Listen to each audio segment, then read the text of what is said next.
Hello and welcome to the program. I'm Teniola Shoboale. We begin with stories and happenings that made headlines over the weekend, from Cameroon's election to the tanker accident in Congo and the migrants' rescue in Malta.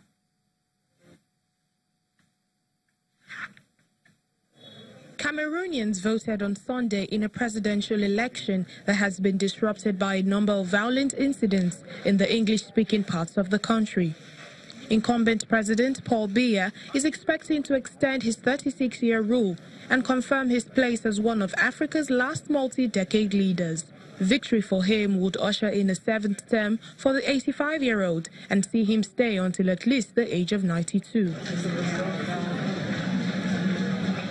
However, residents are hopeful that their vote will bring change to the country. The odds and history are against the opposition, including the main candidate, Joshua Ossi of the Social Democratic Front.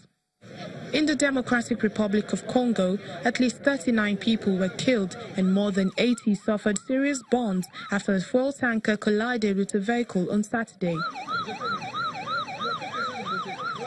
The country's Minister of Health said the accident took place in the village of Mbata, about 130 kilometers from the capital. An earlier announcement from a regional official had put the number of the dead at around 50, with another 100 suffering serious burns. Roads in the Central African nation are notoriously bad after years of war and neglect. President Joseph Kabila announced 3 days of national mourning in honor of the victims and their families. A group of 120 migrants were brought to Malta on Sunday after having been found drifting in a small boat off the Mediterranean island. The Malta Armed Forces said the boat was spotted during a routine patrol by one of its patrol boats.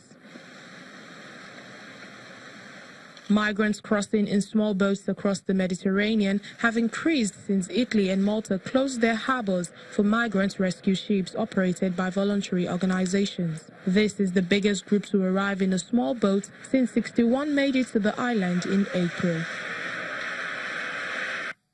Vote counting is underway in Cameroon following yesterday's presidential election. The voters largely passed off peacefully in the majority French-speaking part of the country, but 3 people were killed by security forces in the country's Anglophone region. Meanwhile, the government is warning any individual or group attempting to announce an illegal result of the vote, saying they will be subject to legal actions. Cameroonians went to the polls on Sunday, hoping their vote would bring change to the country that has been ruled by President Paul Biya for the last 36 years. Local media described the country's presidential election as largely peaceful and transparent a day after the vote. But some candidates who stood against the incumbent President Paul Biya have already warned of electoral fraud. Ça ne peut pas manquer, la fraude ne peut pas manquer. C'est quelque chose qui est inhérent au Cameroun. Nous sommes habitués à la fraude. Parce que quand on donne il y a 15 jours pour donner le résultat d'une élection, c'est pour dire que ça ne peut pas manquer. Parce qu'une élection après 15 jours pour donner le résultat, n'importe comment la fraude ne peut pas manquer. On election day, there were isolated incidents of unrest in the separatist Anglophone regions of the Northwest and Southwest, where local officials said voter participation was at its lowest ever. In 2011, President Paul Biya won 78% of the vote in an election the United States said was marked by irregularities. Universe Party candidate Cameroon Bio, who has a strong following among the country's youth, published a video on Facebook before the close of the polls, accusing Biya of trying to fix the results.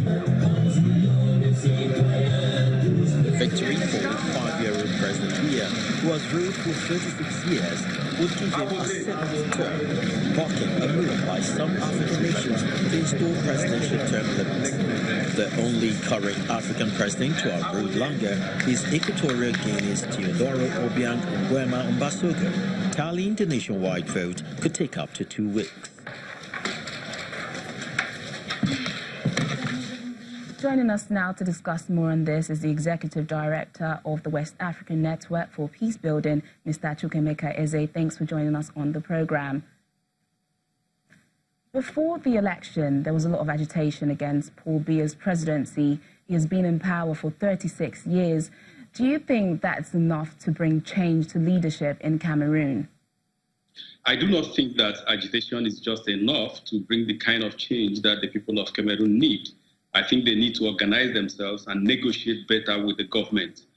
I think that they should also understand that the process of change and transformation does not come easy, and the change in status quo is not something that is easily given. So I think that more needed to have been done ahead of the election, not just in terms of the street protests and the subsequent manhandling of the citizens and all the human rights abuses that is all over there on the media, but also in terms of who do the opposition present as a unifying factor for the people of Cameroon, especially looking at what is existing between the Francophone and the Anglophone Cameroon.